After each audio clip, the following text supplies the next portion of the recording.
things.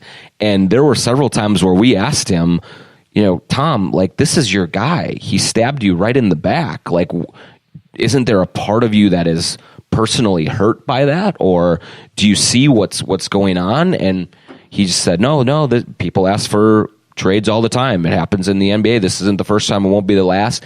And he really has a way of just not, and I don't know if it's just a lack of that gene in his body or a lack of empathy, sympathy, or woe is me, any of that stuff. But from what I understand, and I've talked to people post the exit, there's no hard feelings there, which is, to me, just shocking, to be honest with you. Do the Wolves have a numbers person, like, to manage the cap? And if so, can this person be fired? Well, so they have a numbers person to manage the cap. His name's Manny, and he is. I'm sure Manny's the nicest person ever. I shouldn't joke. But about that. But no, he's actually very, very smart, and and he has lasted through several regimes. And everyone raves about him for how easy he is to work with, for how knowledgeable he is of the cap. But the problem is he has no authority. So in terms of decisions, like, ultimately it's up to Glenn Taylor to decide if he wants to pay Andrew Wiggins this amount of money, or Tom Thibodeau and Glenn Taylor about Gorgie Jang, about Jeff Teague, about a lot of these things. He is basically, all he does is present them the scenarios. Here's what you would do if you pay Jeff Teague 3 years and $57 million. Here's what we're looking at with Andrew Wiggins at 5 and 150. He doesn't lobby I think he gives his views and stuff, but he is down the food chain. And, it's Tibbs making those decisions. It's Glenn Taylor making those decisions. Whoever comes in next, would be shocked if Manny is not still involved, and it will be that person making those decisions. And the reason I ask is that, when you're on this trip, you have a lot of downtime and you're with other fans, and, we're just shooting the breeze a lot. And then you get a little alcohol in you and you start, solving the world's problems. But the one thing that is consistent from the fans' point of view is that, and it goes back to this trade deadline. What are we doing? Okay. We're either buyers or sellers, but we do nothing. And the worst place you ever want to be as a franchise is where we are, which is in the middle. We can't win a championship with this squad, and you can't go get one of the 3 Duke players with this squad. So we're going to be, 10, 11, 12 in the lottery. We have apparently no cap space. So, like, we can't make trade. Like, we can't go get CJ Miles. Like, that's going to blow up our team. Yet the Sixers somehow go get Tobias Harris. Like, I don't know what the numbers are, but how the hell is this possible? I just don't get how Golden State, with Curry on a supermax and Durant, and they got and then they're like, oh yeah, now let's go get the all-star center, and we can't sign CJ Miles. Like, so again, it goes back to, what's the gentleman's name? Manny, yeah. Okay, I'm not blaming Manny. I don't know Manny. I'm sure he's a nice guy, but somebody putting this thing together did not make a good plan, and it's so frustrating. It's like, why can't we be smart like other teams and have second-round picks, accumulate other first-round picks, trade, do something, and that's what we want. Yeah, that's the big. So that was the big failure of this last round of the Tibbs vision. So what their plan was, we're going to trade for Jimmy Butler. Now we have a Butler, Cat, Wiggins trio that we think, if it all works out together, is it a championship core? Maybe not, but it's winning a couple of rounds in the playoffs. It's maybe even getting to the Western Conference Finals type of a scenario. That's what they believed was going to happen. And what you see with, like, Golden State, they were able to get DeMarcus Cousins on the cheap because DeMarcus Cousins says, I'm going to go there and I'm going to play around a lot of great players. I have this Achilles that I'm coming back from. I'm not going to have to carry the full load, but I can repair my reputation. I can show people that I can still play. And then I'm going to take a cut rate deal right now. We're going to win a bunch of games. Then I'm going to go back out and get my big deal. There are others in that sphere who say, Sean Livingston's and things that say, I'm going to go there. I'm not going to get as much money as the Hornets or the Bucks or the Wolves will give me, but I'm going to win a bunch there, and it's a great organization, and I'm going to be able to, vastly improve myself and my reputation as a player by doing that. And adding to that, the Warriors can afford to pay into the luxury tax because they're going deep into the playoffs every year, and they are getting millions and millions of dollars per playoff game that in revenue that is extra. So they are printing money. They're selling out every home game during the regular season. They're just printing money in sponsorships in all of these things, and it all started with that core of Steph, Clay, Draymond. And they developed that, and it went forward. Now, the problem with the Wolves is their core of Jimmy, Wiggins, Cat, it fell apart. So not only do you lose Jimmy, and he just completely destroyed everything, but also Wiggins has not come along to where you need him to be, even to be like a good number 3. And so that whole core is dissipated, and so now they're left trying to scramble around, but they're stuck with the Wiggins contract, they're stuck with the Gorgui Dieng contract, they're stuck with the Jeff Teague contract, which was another mistake. And so they made mistakes where the Warriors, where the Sixers have hit home runs, and that's why they are where they are, and the other guys are where they are. Do you remember the Warriors were a joke? Yeah, they were, absolutely. And then they drafted Steph. They could have Johnny Flynn. Yeah, we didn't need him twice. Yeah. And then they got Clay. Yep. And then they got the second round pick, Draymond. I mean, you hit on a second round pick like that, and good things happen. So I guess. Well, and they also had Mark Jackson, who was not very good, and then they went to Steve Kerr. They had Larry Harrison. They had a few other executives that were and then Bob Myers. So they hired the right people to put the vision in place and then execute that vision. The Wolves have not done that. Last question for you. How do we trade Wiggins? How do we get rid of him? Well, I did report this last week that there have been at least a few teams that have checked in on him. And what they want to do, from what I can understand so far, is they want to dump their bad contracts for Wiggins.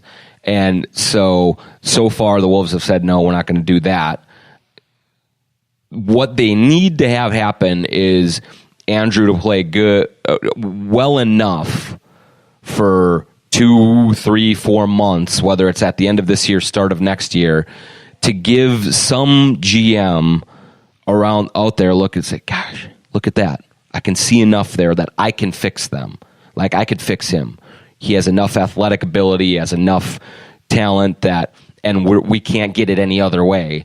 I'm going to go take a swing on this, on the final 3.5 years of his deal, and see if I can get something. But he will not offer anything of value in return. That's just where Wiggins is at. That's where everyone knows the Wolves are at, and that's where that's their big problem right now is that contract, Gorgie's contract, and Jeff Teague's contract. I mean, they're all just weighing them down. Okay, let's wrap up the show this way. I want to reward the people sending questions. Let's do a lightning round of Twitter questions, as quick as answers as you can, and then we'll let Steve wrap it up with a final thought from Nikolai, longtime listener. After Cannon's next 10 days is up, will the Wolves move for a wing who is available? They should. They absolutely should, because that's where they need as much help as possible. But I understand why they went with Kanan, because all of their point guards are hurt. So yes, I think that either in the buyout market or in 10 days, another wing would be a good help for them in the next round here. Nikolai also asks, Tolliver has not received the role he signed here for. Is it possibly he has to be waived, or will he just wait until the offseason? It's possible that he would ask to be. I don't know that the Wolves would do that.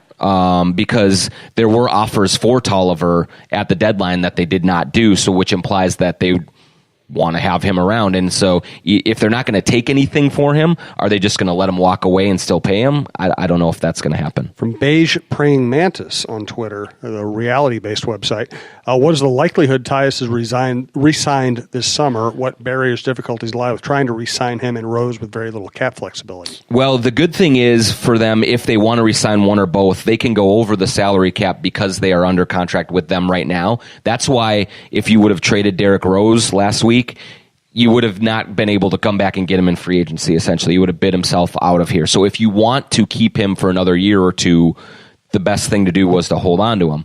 But for both of them, for Tyus, I think things look much more like he could re-sign here now than they did before. He wanted out with Tibbs. And number one, he likes playing for Ryan. If Ryan is the long-term guy, he would like to be here for that. Number two is he has been hurt, so I don't think unless he comes back next week and then really lights the world on fire, he's going to balloon his price enough to a point where some other team is going to offer him $10, $11 million a year, and the Wolves are just going to say, look, we can't match that. So I think there's a chance, because I think his price will be depressed enough given what he has done this season so far that he could still be in the Wolves' thoughts. From Travis Young, any chance Taylor considers a legit GM candidate such as Dave Griffin and lets him hire his own coach? Yeah, there is a chance. Absolutely. He could look at Dave Griffin. He could look at Sam Hinkie. He could look at Chauncey Billups. He could look at a million other ones. Some of those guys are very expensive, and when you're paying Tibbs and if you pay Scott Layden presumably to walk away in that scenario, that's a lot that you'd have to take into account. My guess is that whoever it is, he will have some sort of level of comfort with that he did not have with Tibbs and Layden. So that doesn't mean Hoiberg. That could mean Chauncey Billups. That could mean several other people out there who he's crossed paths with before. But I would think that, yes, guys like David Griffin will be at least considered for the job. Steve-O asked, do the GM and ownership really care as much as fans do? You know what? That's an interesting philosophical conversation we could have. Do us a favor, Steve-O, send that in for another show, and we'll dive more deeply into it. From Juan Stockton, your friend, should we be worried about winning too many games when everybody comes back healthy? No, I don't think you have to worry about that. I do think that, I can see why people would say lose as much as you can, get the best draft pick you can, and there's certainly there's importance to that, and there's logic to that. But also, what you have to really do is evaluate Ryan. If you don't want to take a leap of faith with Ryan and say we're just bringing him back because he's a nice guy, and you also don't want to say we're cutting him loose if he had real talent and can really help this team going forward. So I think you want to get these guys back as soon as possible and at least give Ryan a full complement so you can fully evaluate him before you make any decisions going forward. From Tim Naring, player development seems to be an issue with this team, unlike Huge the issue. Nuggets and Thunder. How do the Wolves improve in that regard? Love the show. I'll tell you that the number one priority, I believe, in who they are going to hire, both as the head coach and as the next GM, and it could even be if they retain Scott and Ryan as well, but the number one priority for this organization is player development. They want to bring people in who will help young players and draft picks get better, and they can draft and develop because they know it's going to be very hard to lure free agents here with very little money and with frickin' 25 inches of snow on the ground. So that's going to be a singular vision for them going forward as they chart this course and make the decisions that they need to make. Because of that, things don't bode well for Scott Layden. From the last Twitter question, then we'll get a final thought from Jacob Wagner. How do Okogie and KBD fit in the long-term outlook of the team? Will KBD get some run to see what they've got in him this year? You know, I've been kind of waiting for KBD to get something during this time when everyone has been hurt. And I just think he was a project when they drafted him, so he just must not be ready yet. I hope that we see him a little bit down the stretch here. That would be helpful. Okogie is very much in the long-term plans of this team. He has been up and down a little bit, especially shooting offensively. But that's kind of what rookies go through, especially 20th overall picks. So going into next season, I think after a summer of development and stuff, he can absolutely project as a long-term starter in this league. And I know that there are several people in the organization who can see that for him. So very much he is in the long-term plans here.